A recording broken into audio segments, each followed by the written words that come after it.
Hello dear student, आज का हमारा टॉपिक बहुत ही ज़बरदस्त है।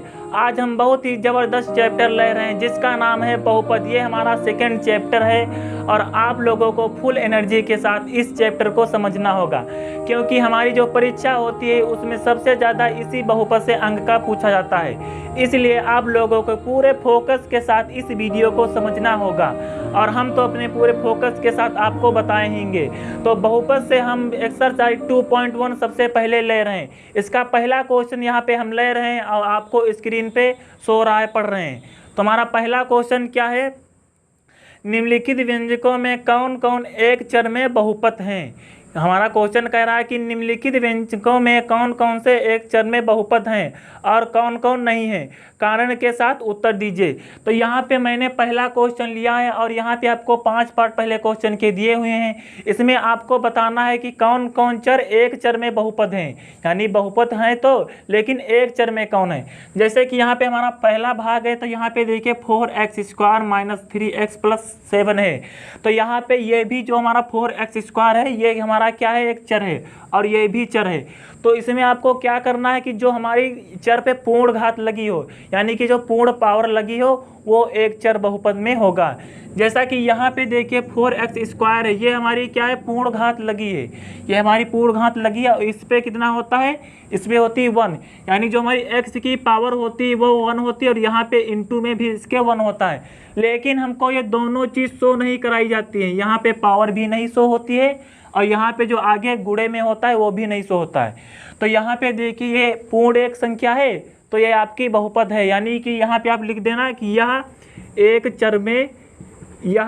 चर में बहुपद है, यह एक चर में क्या है, बहुपद है, बहुपद है। क्यों है, मैंने अभी आपको बताया, मैं फिर से रिपीट कर रहा हूँ, क्योंकि यहाँ पे पावर पूर्ण है और चर हमारे कौन है, जो ये x, यहाँ पे y भी आ जाए तब भी ये हमारे चर हैं। इसका दूसरा भाग क्या है, यहाँ पे दिया है y² + √2। तो यहाँ पे देखिए जो हमारा ये y² है ये हमारा क्या है, चर। यहाँ पे जो हमारा ये y² दिया है ये है चर और इधर दिया है √2। तो अभी मैंने आपको बताया था कि जब हमारा पूर्ण घात हो, यानी जो चर में घात लगी होती है, जो ये घात लगी है यहाँ पे 2, ये जब पूर्ण है तो हमारा कैसा होता है, एक चर में बहुपद होता है। कैसा होता है, एक चर में। तो ये भी हमारा क्या है, एक चर में बहुपद है, क्यों, यहाँ पे पूर्ण घात लगी है। इसका तीसरा भाग क्या है, यहाँ पे देखिए सेम इसी प्रकार 3 में है t + t रूट में है 2।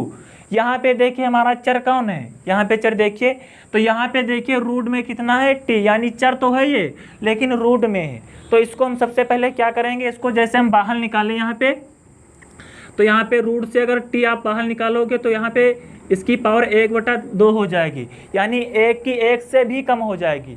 तो जब 1/2 हो या माइनस में है तो वो एक चर में बहुपद नहीं होता है। मेरे कहने का मतलब है कि जब आप रूट से इसे निकालोगे, रूट से बाहर, तो इसकी पावर कितनी हो जाएगी, 1/2 हो जाएगी।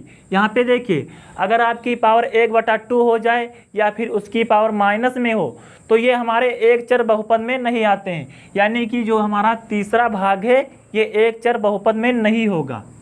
क्यों नहीं होगा, किसमें बताया आपको, 1/2 इसकी पावर आ रही, इसकी पावर पूर्ण नहीं है। और यहाँ पे देखिए जो मैंने क्वेश्चन ली थी इसकी पावर क्या थी, पूर्ण थी, यानी जो ऊपर घात थी वो 2 थी। इसका चौथा भाग यहाँ पे क्या दिया है, y + 2/y, यानी कि यहाँ पे y दिया है और यहाँ पे बटे में y दिया है। तो यहाँ पे देखिए ये चर तो है, ये जो यहाँ पे y है ये चर तो है, लेकिन यहाँ पे 2 के बटे में कितना दिया है, y दिया है। तो इससे जब हम आगे सॉल्व करेंगे तो 2 को जब सॉल्व करेंगे यहाँ पे y, तो ये 2 हो जाएगा और y की पावर माइनस हो जाएगी। अगर कोई चीज़ नीचे लिखी है बटे में, आप उसको ऊपर ले जाओगे, सपोज जैसे यहाँ पे है, अगर नीचे लिखा है x, तो इसको जब आप ऊपर ले जाओगे तो इसकी पावर क्या हो जाएगी, माइनस हो जाएगी। उसी प्रकार यहाँ पे था 2/y था, इसको जब हम ऊपर ले जाएंगे तो इसकी पावर क्या हो जाएगी, माइनस की। मैंने अभी आपको बताया था इस क्वेश्चन में कि अगर पावर पूर्ण नहीं है या फिर पावर माइनस में है तो वो एक चर में घात बहुपद नहीं है। तो ये भी क्या है, एक चर में बहुपद नहीं है। तो ये भी आपका एक चर में बहुपद नहीं है। इसका पांचवा भाग में क्या है, देखिए यहाँ पे हमारा चर दिया हुआ है x की पावर 10 + y की पावर 3 + t की पावर 50। तो यहाँ पे देखिए ये बहुपद तो हैं और चर भी हैं, लेकिन ये एक चर में नहीं है। हमारे कहने का मतलब है, देखिए यहाँ पे x है, यहाँ पे क्या है y है, यहाँ पे क्या है t है। आपको ये तीनों एक जैसे दिख रहे हैं। हमारे जबकि पहले क्वेश्चन में क्या था, यहाँ पे था x, यहाँ पे था x, यहाँ पे भी x था, यानी ये सेम चर में थे। सेम का मतलब है जैसे ये इस प्रकार होता है, इसे x की पावर 10 प्लस x की पावर 3 प्लस x की पावर 50, तब ये क्या था, ये एक चर में था, यानी इसके चर एक ही जैसे हैं। चर का मतलब है जो यहाँ पे x y आते हैं ये एक जैसे होने चाहिए, लेकिन यहाँ पे क्या है, यहाँ पे x है, x की पावर 10 है प्लस यहाँ पे y है। ये एक चर में हो सकता है, लेकिन ये तीनों एक चर में नहीं हो सकते हैं। ये तीनों एक चर में नहीं हो सकता, इसमें केवल एक हो सकता है। तो आपका ये क्या है, ये भी आपका एक चर में बहुपद नहीं है। नेक्स्ट क्वेश्चन हमारा क्या है, बढ़ते हैं अपने नेक्स्ट क्वेश्चन की तरफ। नेक्स्ट क्वेश्चन हमारा क्या है, यहाँ पे हम पढ़ रहे हैं, आपको स्क्रीन पे शो हो रहा है। निम्नलिखित में से प्रत्येक में एक्स स्क्वायर का गुणांक लिखिए। यानी क्वेश्चन के हमारे का कहने का मतलब है, यहाँ पे आपको 4 भाग दिए हुए हैं, इसमें जो एक्स स्क्वायर का गुणांक है उसको आप लिखना है। तो सबसे पहले मैं आपको समझाना चाहता हूँ, जैसे यहाँ पे मैंने एक्स लिख लिया तो इसके गुणा में कितना होता है 1, इसके गुणा में कितना होता है 1, और यहाँ पे इसकी पावर कितनी होती है 1। लेकिन यहाँ पे ये क्या होती है, दोनों चीज़ यहाँ पे शो नहीं होती। शो का मतलब है कि दिखाया नहीं जाता है, इसीलिए आपको हमेशा x दिखता होगा सिंगल। तो इसी प्रकार यहाँ पे हमसे क्या पूछ रहा है कि एक्स स्क्वायर का गुणांक लिखिए, यानी जहाँ एक्स स्क्वायर लिखा हो। क्वेश्चन समझ लीजिए, हमारे क्वेश्चन ने शर्त रख दी है, जैसे आपको कहे कि जाना है आपको सीतापुर, आप पहुंच जाए लखनऊ, ऐसा नहीं है। इसमें जो कह रहा है कि एक्स स्क्वायर का गुणांक लिखिए, तो आप एक्स क्यूब का मत निकालने लगना। तो यहाँ पे देखिए एक्स स्क्वायर का गुणांक क्या होगा, यहाँ पे कितना होता है 1। मैंने यहाँ पे अभी आपको बताया कि इंटू में 1 होता है, यानी कि एक्स के आगे गुणा में 1 होता है। गुणांक का मतलब है कि जो यहाँ पे गुणा में लिखा हो, जिसका कहे अगर एक्स क्यूब का गुणांक है तो यहाँ पे एक्स क्यूब के आगे जितना गुणा में लिखा हो। तो यहाँ पे देखिए कितना लिखा है, यहाँ पे कितना लिखा है 1, तो यहाँ पे आप लिख देना कि एक्स स्क्वायर का गुणांक कितना होगा, एक्स स्क्वायर का गुणांक होगा यहाँ पे 1, यहाँ पे कितना होगा 1। दूसरे भाग में हमारा क्या दिया है, 2 minus x square plus x cube. मैंने अभी आपको बताया था कि क्वेश्चन एक्स स्क्वायर का गुणांक पूछ रहा है, ना कि पूछ रहा है एक्स क्यूब का। लिखिए तो आपको लिखना कौन है, एक्स स्क्वायर का, यानी यहाँ पास। तो यहाँ पास इसके इंटू में कितना होता है 1, मैंने अभी आपको बताया था। लेकिन यहाँ पे आपको एक बात ध्यान रखनी है कि निशान देख लेने, यहाँ पे कितना था प्लस का, यहाँ पे कितना है माइनस का। तो यहाँ पे आपका एक्स स्क्वायर का गुणांक कितना होगा, एक्स स्क्वायर का गुणांक होगा यहाँ पे माइनस का 1। कितना होगा यहाँ पे, माइनस का 1 होगा हमारा, क्योंकि यहाँ पे हमारा जो निशान है वो माइनस का है। इसका तीसरा भाग क्या है, बढ़ते हैं अपने तीसरे भाग की ओर। दिया है π/2 एक्स स्क्वायर प्लस एक्स। तो यहाँ पे देखिए एक्स स्क्वायर के गुणे में कितना है, एक्स स्क्वायर के गुणे में कुछ भी हो, आपको ये नहीं है कि यहाँ पे बटे में दिया है, बटे में दिया हो या ना दिया, आपको इससे घबराना नहीं है। आपको केवल ये देखना है कि उसके गुणे में क्या है, यानी उसके इंटू में यहाँ पे क्या है। तो इसके एक्स स्क्वायर के इंटू में यहाँ पे क्या लिखा है, π/2 लिखा है। तो यहाँ पे हमारा एक्स स्क्वायर का गुणांक क्या हो जाएगा, π/2। एक्स स्क्वायर का गुणांक क्या हो जाएगा, यहाँ पे हमारा π/2 हो जाएगा। तो यहाँ पे आप लिख देना π/2।